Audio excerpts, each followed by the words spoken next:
Hey y'all, I'm Ty. I'm going to show you how to get this soft glam in a few easy steps.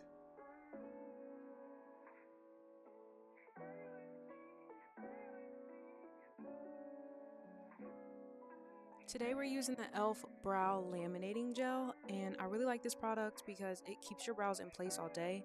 But not only that, it has the dual end, the brush and comb combo, so that it kind of lays your brows just super flat on your face.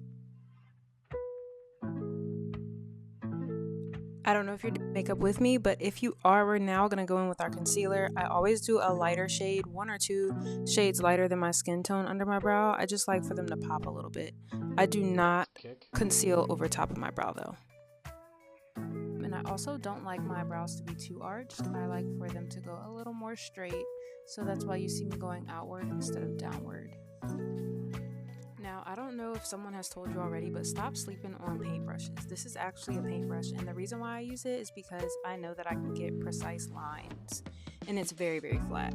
So, I don't remember the number on this one, but it's silver, and it has like the brown top, and it's super long.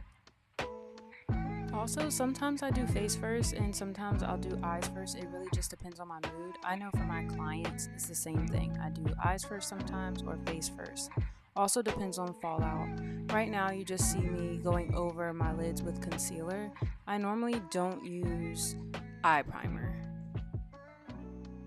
Now today we're doing a full lid color. We're just doing a bronzed eyelid color with some glitter. So I dip into my bronzer. This one is the NYX bronzer, and I am putting that all over my lid.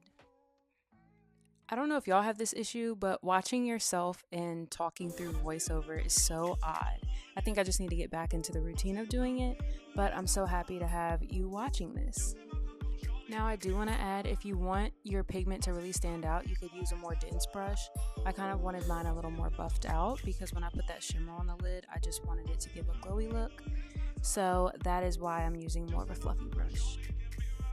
Fun fact about me, I've been doing makeup for about 11 to 12 years. So weird saying that, but I love all of this, and I used to be on YouTube back when YouTube was like 2016, the big thing. So I'm so happy to just share education and stuff like that around beauty, and then giving you the step-by-step tutorials is always fun. Right now I'm using a black eyeshadow, and the reason I'm using an eyeshadow is because I really want to diffuse that color, and then I also don't want it to be super harsh on my eyes. So I'm using the black eyeshadow and kind of shading it, and that's why you see me manipulating that shadow. So because I have almond shaped eyes, I love to accentuate how long they are in width, so I make my wings a little more straight instead of going upward.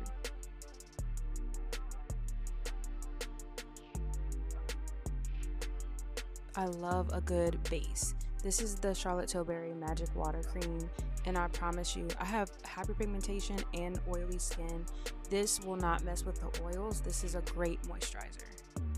Like I said before, I do have hyperpigmentation. You might be able to skip this step just because yours might not be as bad, but using 2 NARS concealer paint pots over the hyperpigmentation and then spraying that to set will have your skin looking flawless.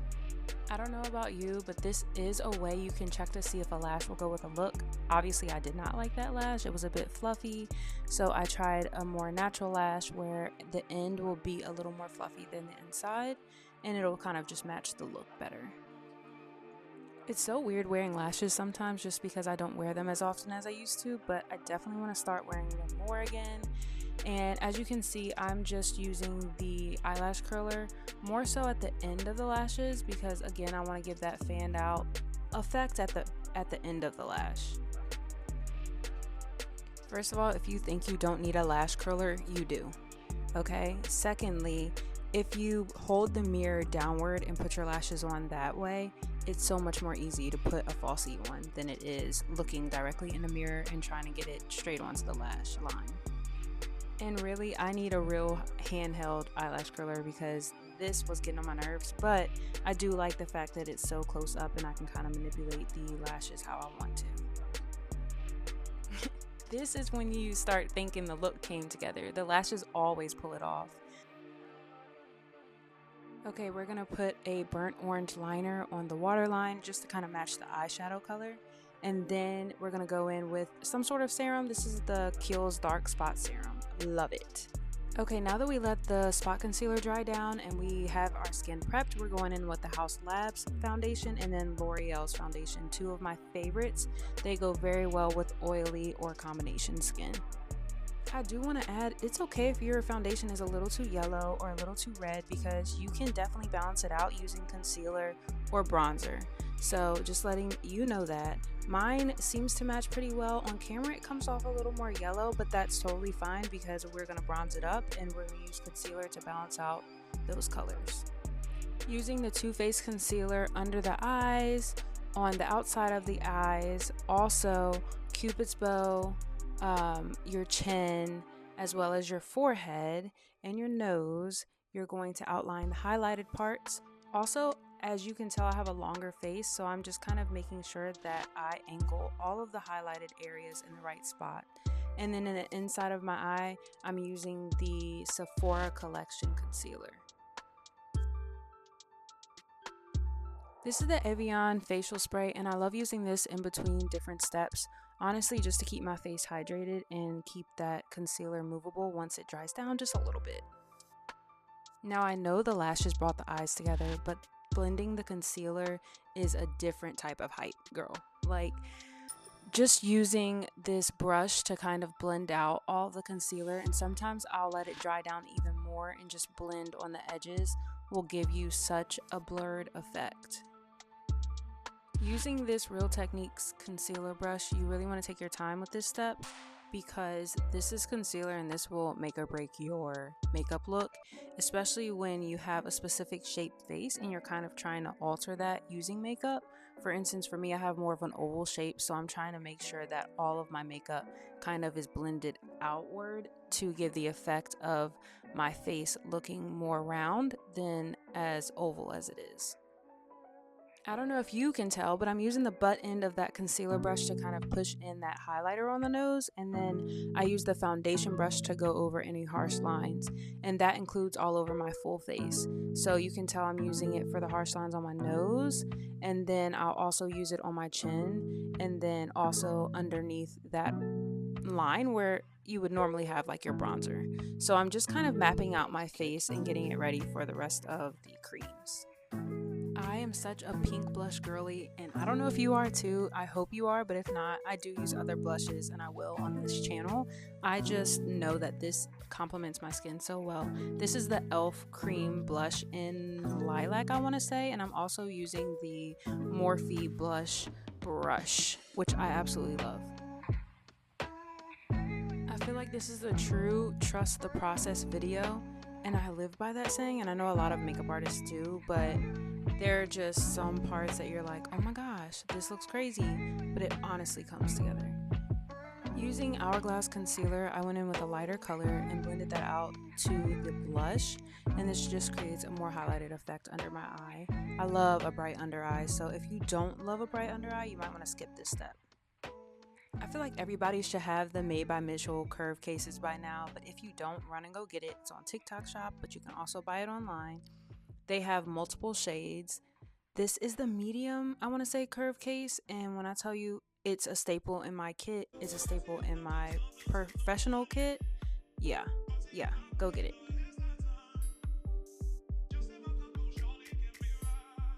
It's when the face starts finally coming together that makes me get excited. Like, I love a good makeup look, a good bronzer, make me look sun-kissed but also a little more matte.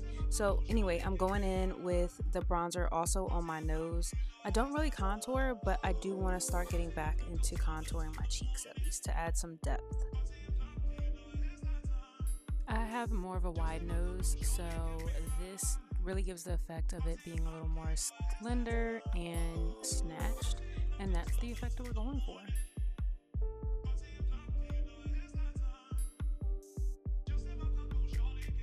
Of course, it'll look a little more harsh at first, but once we get the blending and we use the setting powder, it's going to all come together. Using that concealer brush again, we're just defining the bronzer that we put on the nose before we set the face. Using a translucent setting powder, I'm going to go in and kind kind of set all of the highlighted areas lightly. I did this by taking the triangle puff, patting it on the back of my hand to get the excess setting powder off, and then going in and patting on all of the highlighted areas. If you don't pat off the excess powder, you are going to possibly have creasing, and baking first won't allow for the powder to set the face. Okay, now it's time to go and bake. This is probably my favorite step, and that's only because I can see the face starting to shape with this step. And really, I used the baking part along the side of my nose to help shape my nose to be a little more snatched.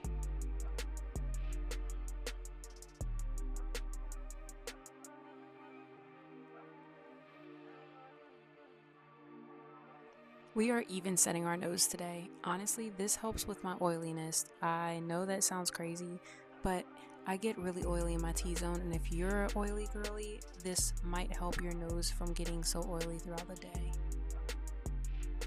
This is also a very important step, especially for my oval shape or any shaped face. Honestly, you're going to want to make sure that you're baking or setting this part of your face according to equal parts of your face. I don't know if that makes sense, but for me, I have to make sure that I curve upward to continue the effect of having a round face. Whereas if you have more of a round face, you might take the powder and carve out your bronzer more. If you want your brows to look like actual hair then you need to get a brow pen. This is Anastasia's brow pen. Other brow pens work as well.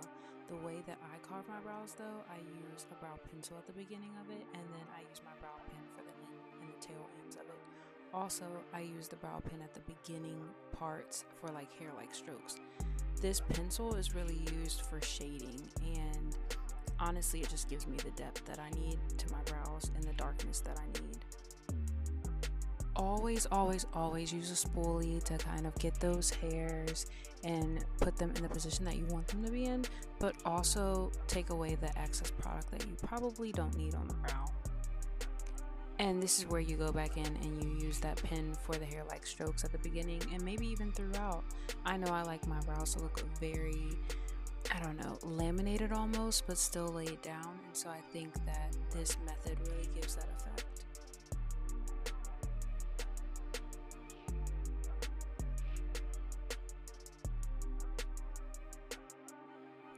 Placing that powder bronzer over the cream bronzer will have your face looking a little more semi-matte or matte. And this is the NYX Buttermelt bronzer. Honestly, one of my favorites just because it has more of that warm reddish tone, and I'm more of a warm tone girly. I don't really care for the cool tones or really contour, but I want to get back into that. Believe it or not, this is a Dollar Tree blush. This is the LA Colors. I think it's like sweet pink or something like that. It's a really pink blush. One of my favorites, my everyday blush look. But this is something that, again, if you don't wear pink blushes, you might not like it.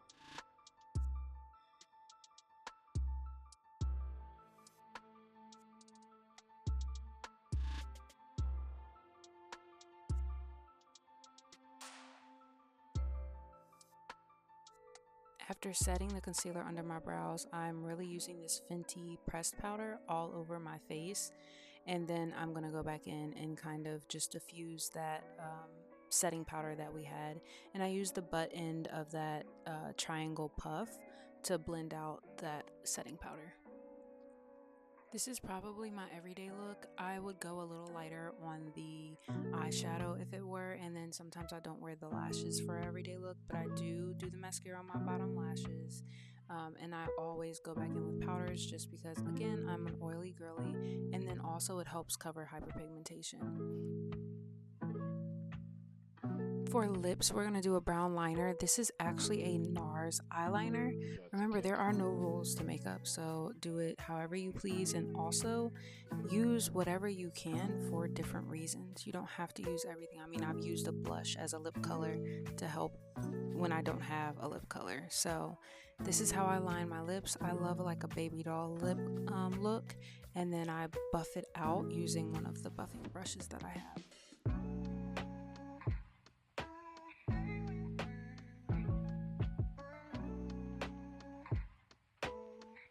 Okay, so coming in hot with this really nude color, I did not care for this on my lips. I feel like I looked like my lips were ashy or something, and that was not what it was given, sis. So I tried to go in with more of like a pinky toned lip color, which brought it together a little bit, but still wasn't my favorite.